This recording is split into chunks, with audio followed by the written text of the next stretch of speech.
she gave birth to Spain by wiping out anyone who didn't fit in it. Jews, Muslims, even heretics. No one escaped Isabella's rule.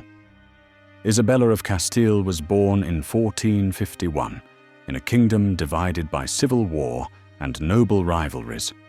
Raised in a deeply Catholic court, she was trained from childhood to believe in royal duty and divine destiny. At 23, she seized the throne of Castile. With her husband Ferdinand of Aragon, she unified Spain. But their mission wasn't just political, it was religious. Her rule would shape the modern Spanish state through brutal wars, forced conversions, exile, and blood. In 1474, Isabella became Queen of Castile after a brutal succession crisis. She married Ferdinand of Aragon, uniting Spain's two most powerful kingdoms. Together, they were called the Catholic Monarchs. Her early rule focused on strengthening royal authority. She stripped rebellious nobles of their power, reformed the court system, empowered the Catholic Church to control education, morality, and politics. She believed that a unified Spain had to be Catholic and would stop at nothing to make it so. In 1478, Isabella and Ferdinand asked the Pope for the right to launch a national inquisition. Its goal: find and eliminate all false Christians, especially converted Jews and Muslims who secretly practiced their old faith. They appointed Tomás de Torquemada as Grand Inquisitor, one of the most feared names in religious history. The Spanish Inquisition became infamous for torture devices, secret prisons, public executions. People were dragged from their homes, burned at the stake, their property seized by the crown. It wasn't just about faith, it was power, control, and fear. For over 700 years, much of Spain was ruled by Muslim empires. At their peak, they controlled nearly all of the Iberian Peninsula.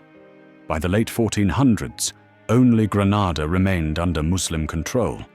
In 1482, Isabella launched a 10-year war, known as the Reconquista, to take it back. Villages were burned, cities were starved into surrender, families were split apart.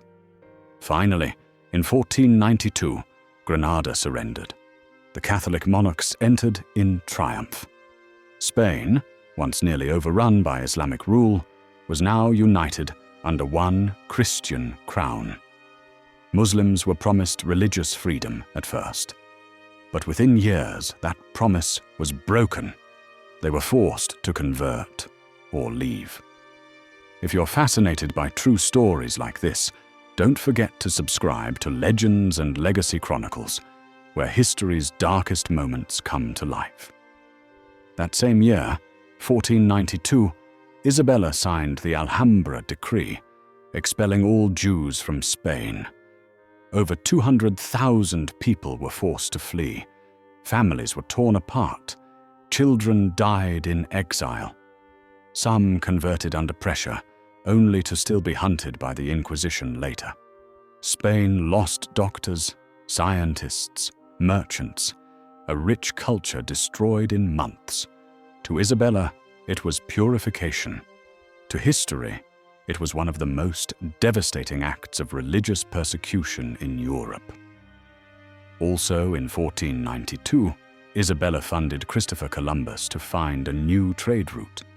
He discovered the Americas and began an age of conquest that would stretch across the globe.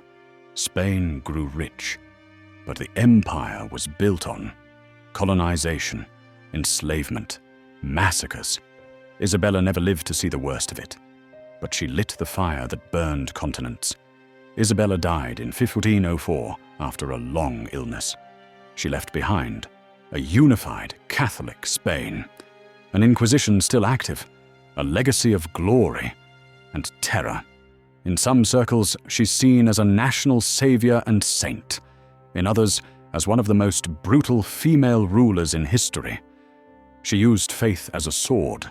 She expelled entire peoples. She launched an empire. and she believed it was all the will of God.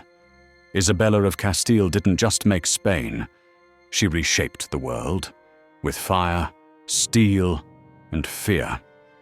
If this story left you speechless, subscribe to Legends and Legacy Chronicles for more real history, raw truth, and ruthless power.